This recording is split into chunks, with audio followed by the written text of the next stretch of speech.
Welcome to 805 Sports Talk. I'm Joe Bailey. Alongside me is Elliot Stern and Jacob Rayburn. And if you've been following Central Coast sports at all the last couple of weeks, the big story is Santa Maria football.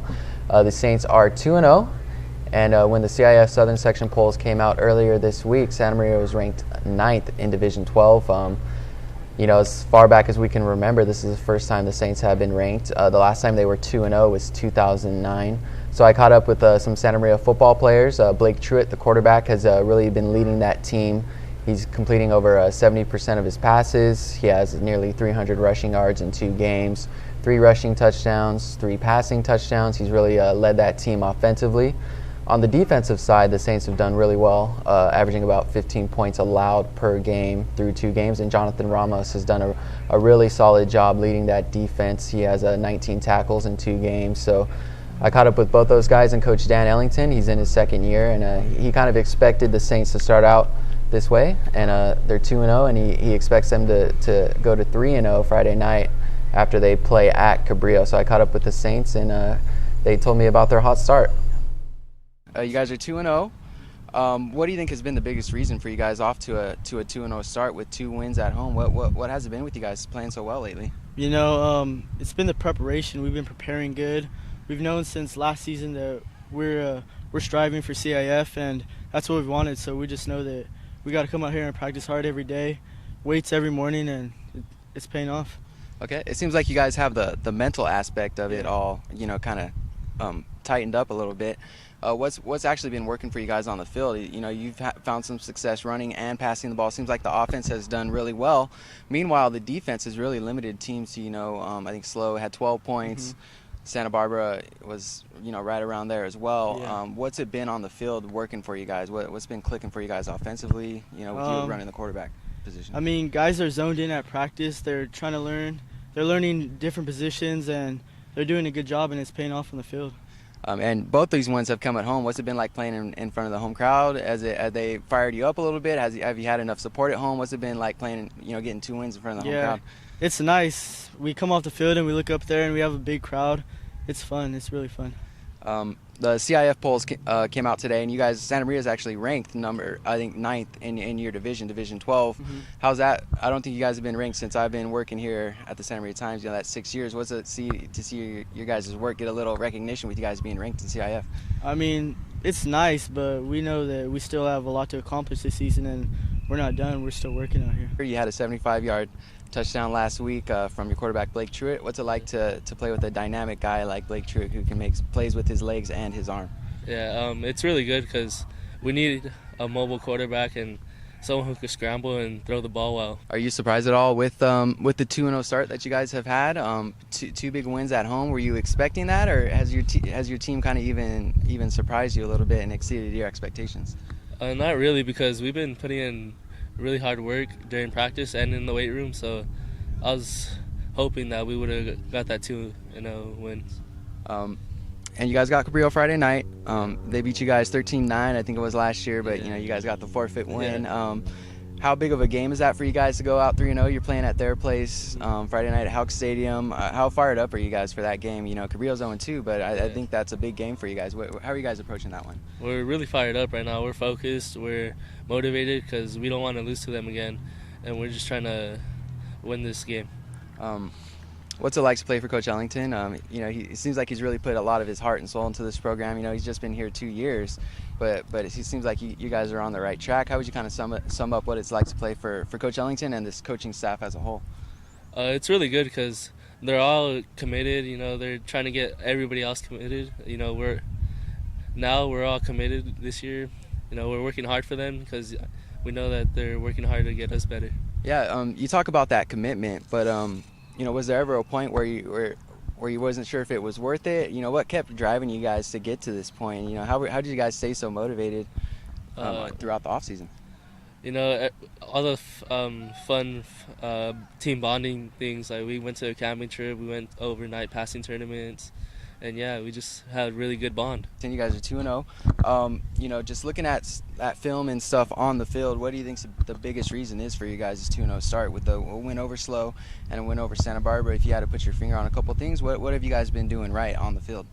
Well, I think we've been playing hard. We've been playing hard, and we've been confident This is for all these guys. This is their second year in the same system, and that helps a lot. And that is something that hasn't been going on here in a few years. And so having the guys come in 2 years in a row, running the same stuff, understanding how to break down things, how to make adjustments during the game, that makes a big difference. Yeah, you're talking about that system, and before the season started, I think you kind of might have expected you guys to be at this point 2-0. Maybe other people in the area might not have expected it. Have they met your expectations? Are they right at your expectations so far, 2 games in, or a little below? Where do you think the team is as far as your expectations before the season? Well, honestly, I thought we could have played better in the last 2 games. But I think a coach should always think that, because you always can get better. But honestly, I thought we would be 2-0 here, and that's nothing. That's not to say anything negative about San Luis Obispo or Santa Barbara. I just believe in my guys, and and I think I was telling the guys that all summer long. I knew that we have some skilled guys. I knew that we were going to be a pretty quick team, and we could have some guys that make plays. So some of my concerns were in the trenches, and we're starting to clean that up. And I think if we can get better in that area, especially, we'll be fine.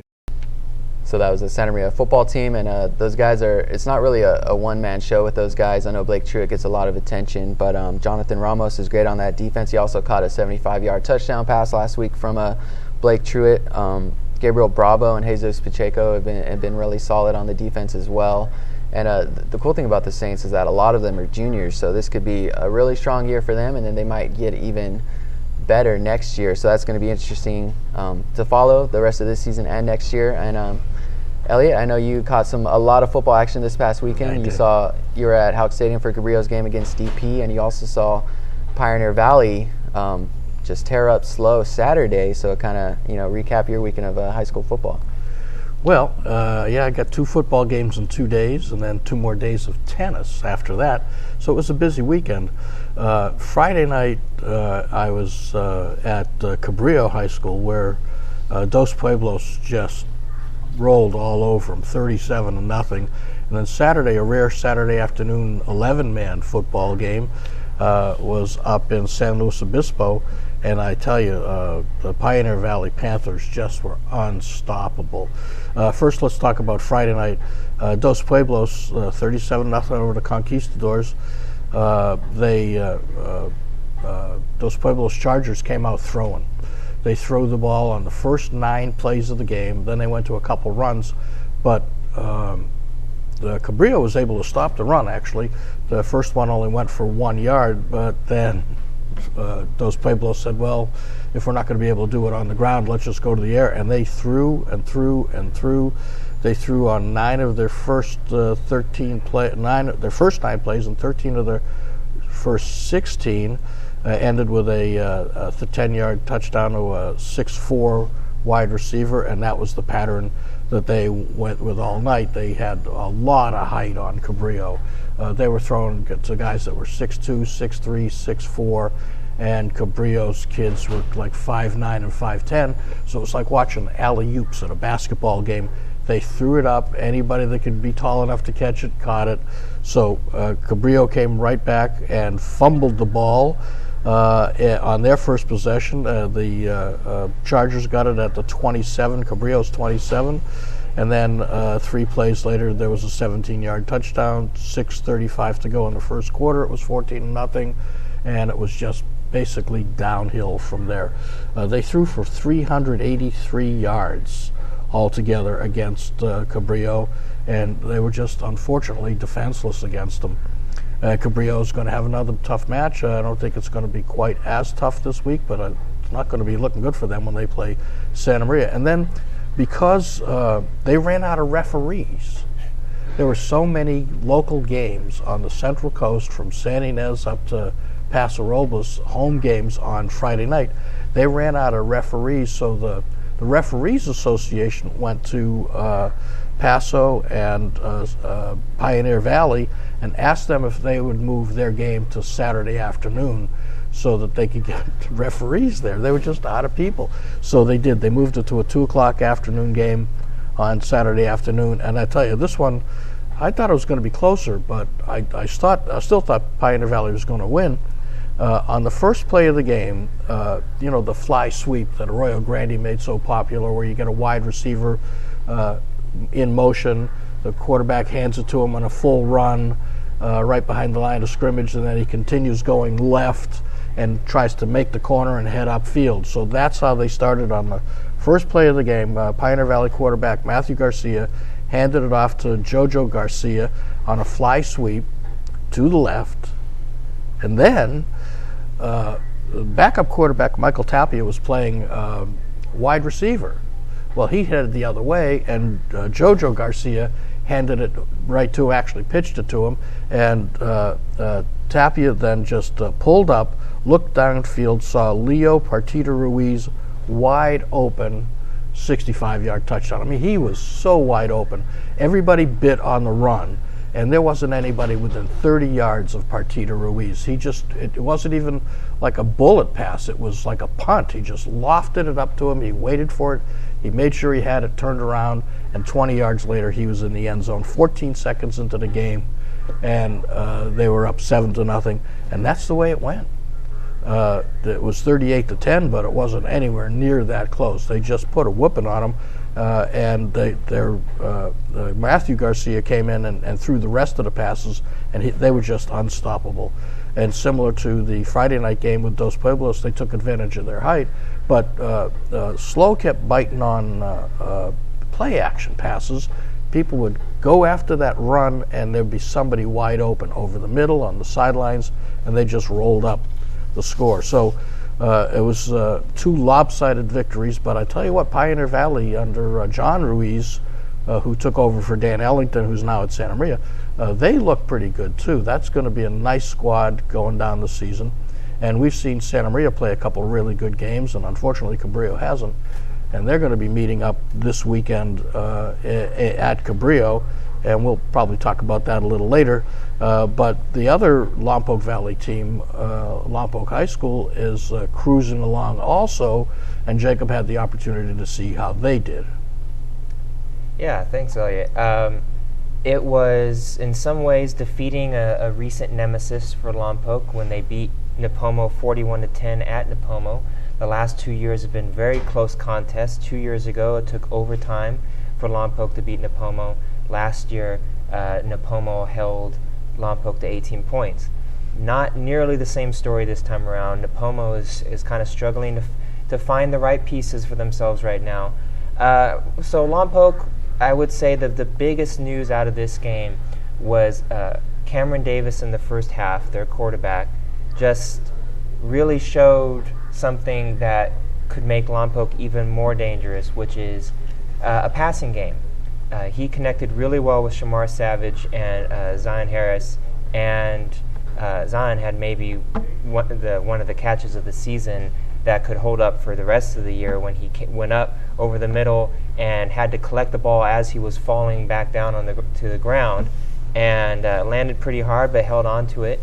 And after the game, head coach Andrew Jones said that the performance from Cameron Davis, really proved that he deserves even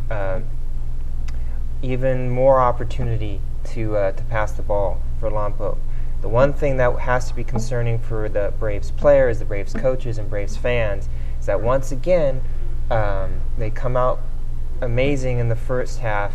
Second half, not the same story. They were held scoreless in the third quarter. They didn't score for more than 14 minutes of game time, and I think Coach Jones had it right. He said that if this team can find consistency, they have potential to be really special. Their defense is coming together. Isaac Black was held out for much of the Nipomo game with a lingering injury, but Wanda Luna is just a sophomore in the interior defensive line. He stepped up huge, and he's really been showing a lot of promise. It's one of the guys I think people need to pay attention to around here. So there was a lot of good in Lompoc Nipomo. Now Lompoc plays against San Marcos this week. There's really nothing on paper that says San Marcos should make this even a close game. They should have a running clock for all of the second half. It's not meant to be mean. It's just stats, cold hard stats. And so Lompoc has some time to find themselves and build on the consistency that Coach Jones wants, and get ready for prime time, because in October things get a lot more difficult for Lompoc, including what could be a Titanic area matchup with St. Joseph. And St. Joseph is once again challenging themselves with not just a cross-divisional, but an out-of-the-area opponent in St. Bonaventure. And I will be joining Joe here at that game. And Joe, that's a matchup that looks intriguing. And a couple weeks ago, I completely underestimated St. Joseph's ability to hang with Notre Dame Sherman Oaks. You think I'm going to be wrong again? I think, yeah, after what we learned from week 0, that St. Joseph does have, some of that ability to keep up with those Division II teams, and St. Bonnie's a top team in that division, so I think we shouldn't count out St. Joseph's so early. I know they're playing at home, and I think the St. Joseph fan base is going to be really pumped up for that game, hosting another, parochial power school, this one from Ventura, St. Bonnie. Anywhere around here in this area, St. Bonnie's a storied program, so I think there's going to be a lot of hype around that game. There's going to be some energy there in that stadium, so I think the Knights can kind of build off that. They played at home against Notre Dame, so I think that helped them out a little bit. So I think it will be a competitive game. I'm not sure about all the on-field matchups. Probably St. Joseph probably loses 11 out of 11 on-field matchups on offense. Probably the same story on defense. St. Bonnie is known to have a little more talent. In Ventura County, there's probably a little more talent. There's a little bigger population, so we'll see if St. Joseph can match up with them. But I think it's going to be close, at least for the first half, and I think it will kind of mirror that Notre Dame game. But I think St. Joseph might be a little closer, especially coming off a win over Rigetti at the Battle for the Shield. The Knights went over to Rigetti High School and just took Rigetti right out of their game from pretty much after that opening drive. So I think St. Joseph has some momentum coming into this game. I know Dustin Davis is pumped up. St. Joseph's coach to play a school like that. He says Central Coast football is great, and we need to kind of showcase our top teams. And he wants to play a team like St. Bonnie, so it should be a lot of fun to watch. And I think it's going to be a close, exciting game.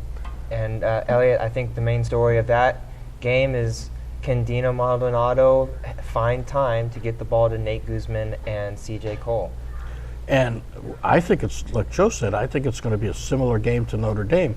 Now they've got a couple games under their belt. They've got a big win, and they're home. And they had a road game last week, but remember, the road is half a block, 100 feet. The intersection. They didn't have to go from very far from one side of Foster and Bradley to the other, so it's not like they had to do a long bus ride anywhere.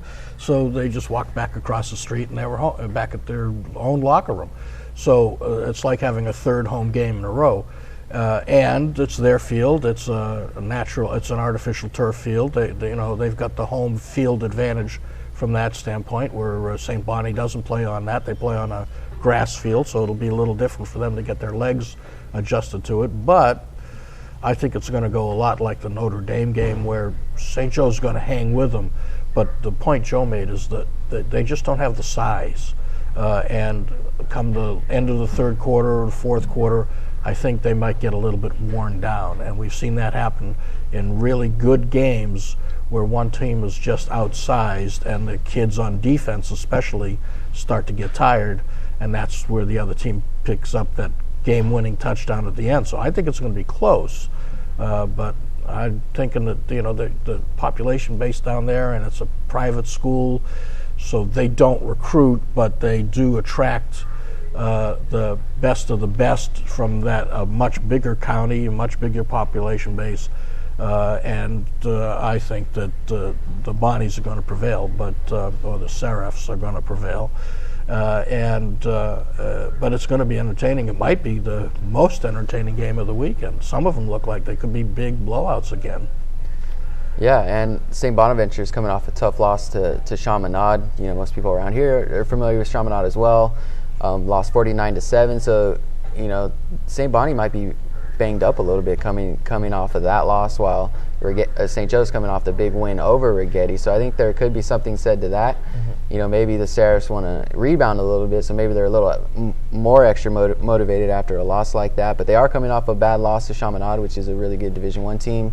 St. Joe does have a little extra momentum. I was at that Battle for the Shield game where, Rigetti did went up 7-0 on the opening drive, but then St. Joe, it was all St. Joe after that, 43 unanswered points. I was on the Rigetti's side of the bleachers, and they were just kind of upset, deflated halfway through the game. They weren't happy with Rigetti's performance. They weren't happy with how uncoordinated Rigetti looked at times. So it was kind of a weird scene to be at such a big game, and then halfway through it, the Rigetti's sideline, the Rigetti side of the bleachers had lost all that momentum, and St. Joseph did a big part of that. With the way they played. They played really well against Rigetti and playing over there.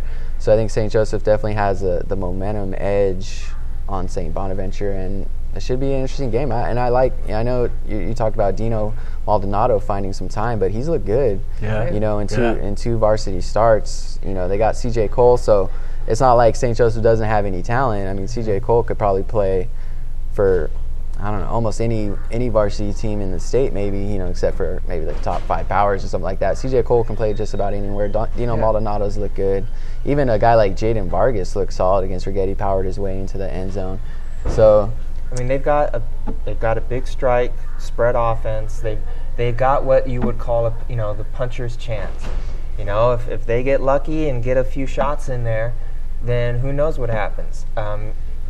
Coaches hate the idea of moral victories, but their really close game against Sherman Oaks in Week 1, I think, had to boost their confidence to know that they were right there.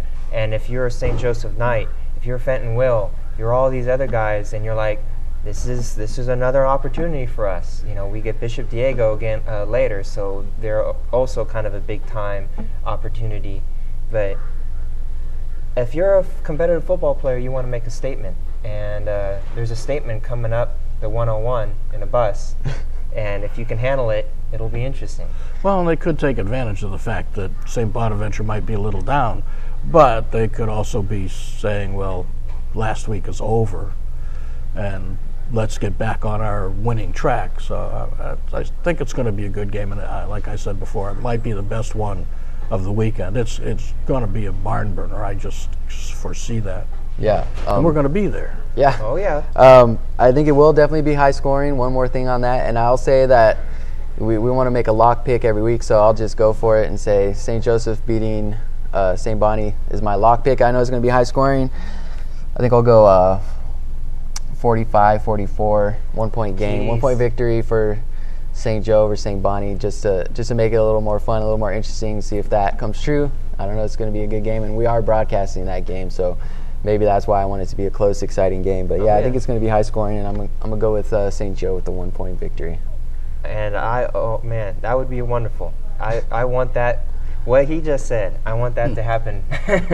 That would be incredible. And as you mentioned, it could be the best game that we cover in the area, but it's not the only game that we have to talk about. We've got a full slate of games that we're going to be covering and making some predictions for. Yeah, I see. I'm liking Santa Maria.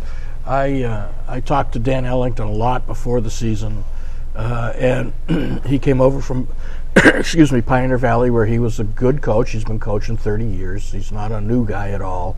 And he said that the kids picked up the system last year, and now this year they're familiar with it. It's no learning curve now. It's just execution. And he guaranteed pretty much wins the first couple weeks. And he said that they can play with anybody, and they've shown that they've got a great start, and they're ranked in the top 10, number 9. And Cabrillo is just having a rough patch right now. So I'm going to pick Santa Maria as my lock. There weren't many times that I've been here. This is my 16th football season that I've covered for the Santa Maria Times. And I was down at Channel 3 in Santa Barbara for a couple football seasons before that. And I can't remember a year where I felt this confident about Santa Maria. Although Jim Doyle, when he was coaching many years ago at Santa Maria, he brought, that was probably when you were still in high school, he brought a lot of talent to the table, and they had some really good teams. But Ellington has got him in the right direction, and he's going to get Cabrillo this week, and Cabrillo's down, and they're going to try to get back. But I see it being like a 28-0, probably 28-7. Wow. I just don't see That's your lock pick? Yeah, I don't see Cabrillo's offense gelling, and Santa Maria's on a high. They're going to be flying all over that field. And, it's going to be Izzy Hernandez at quarterback for Cabrillo. You got Blake Truitt for Santa Maria. I expected that to be a really good matchup this year, but not on the football field. Between those two guys, in spring. Yeah. But what an amazing job that Blake has done. I mean, if you had asked someone who the top local quarterbacks were going to be in terms of performances, Mike McCoy wouldn't be shocking. Dino Maldonado wouldn't be shocking. Cameron Davis, a little bit of a surprise because it was his first time going out there. But Blake comes out and he's right there with them. Yeah. Talking to Dan Ellington earlier this week, Blake Truitt never played football before he went to high school. He didn't play youth football at all. And, he's a basketball star. He's great on the baseball field as well. But he didn't have any football experience before coming to high school. And he was down on the JV last year as a sophomore. And the Santa Maria coaches kind of wanted to bring him up then, but I guess some people didn't want Blake on the varsity as a sophomore. It's a more physical game. They weren't sure if Blake was physically ready for that. And now it shows that he definitely is now as a junior. He's just excelled. He's looked so great out there. So it's good to see him kind of just burst onto the scene. And he doesn't have that much football experience, but just looking at his numbers and the way he plays, he's done a great job leading that Santa Maria team. And I don't think they would be 2-0 without him at quarterback. But so what's your lock of the week? That's that's kind of tough. I've got Dos Pueblos over Rigetti. I think Keller Roberts of Dos Pueblos. I watched him get beat up pretty bad last year as a junior when he came up to play some of the local teams, and this is a very different Dos Pueblos from last year's 3-7 team. I said almost the same line last week about them, and they go out and they prove themselves again. And I think Rigetti is really struggling right now, and Dos Pueblos is rolling and making a case for being the best Chargers in the state. Wow. There you go. Okay. Heard it here. Yeah. Well, now, you were talking about Michael McCoy, and he's really a special type of football player, has been for a long time, since youth football. Mm-hmm. And the Northern Santa Barbara County Athletic Roundtable voted him the Athlete of the Week. And he's deserving of it, but I saw that Matthew Garcia, the quarterback for Pioneer Valley, went 10 for 16 with 226 yards and 3 touchdowns. One of them's an 85-yarder. Jonathan Salazar caught 3 passes. That was it, 3 passes, 100 yards. And Leo Partida Ruiz caught 5 passes for 180 yards. All 3 of those guys could have been candidates for Athlete of the Week. And the point is, we talked about Dino Maldonado.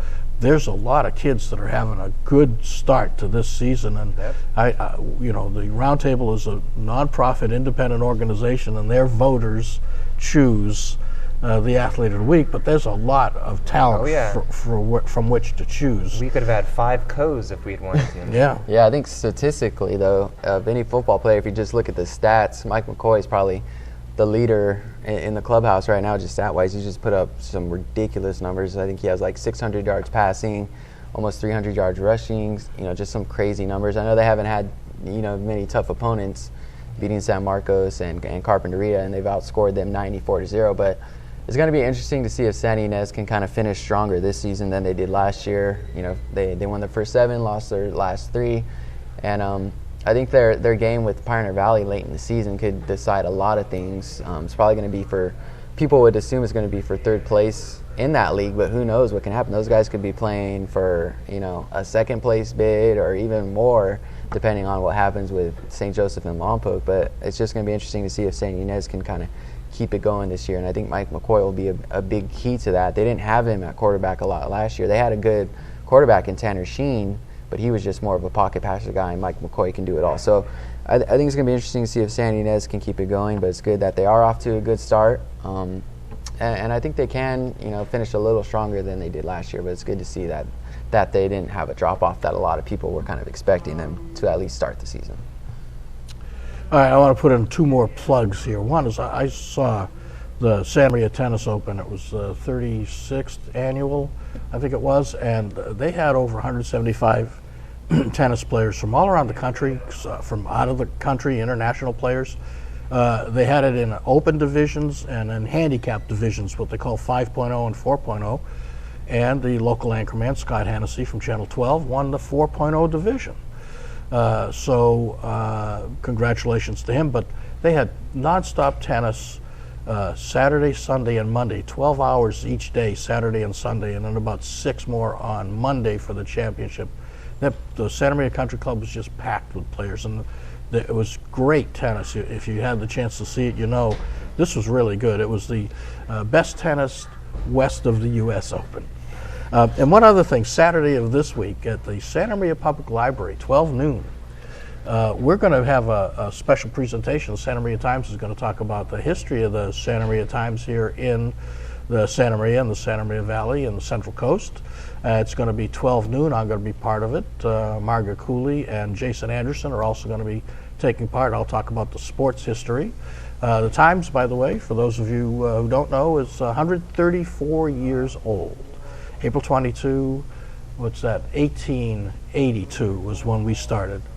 My son, it's easy to remember, was born on the Santa Maria Times' 100th birthday, so I just add 100 to his age. So if you can, come on out to the library, 12 noon, get there a little early, and join us and find out more about the history of your Santa Maria Times. Yeah, definitely check that out, and check out our webcast. Once again, it's going to be a 6:45 pregame show from St. Joseph High School. They're hosting the St. Bonaventure Seraphs, so it should be a great game. Jacob and I will be calling the action.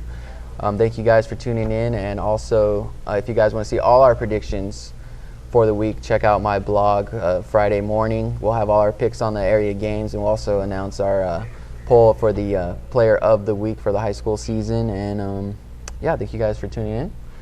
And of course, remember to always check the online for the latest in high school and local sports action at santamariatimes.com, and we're online in print.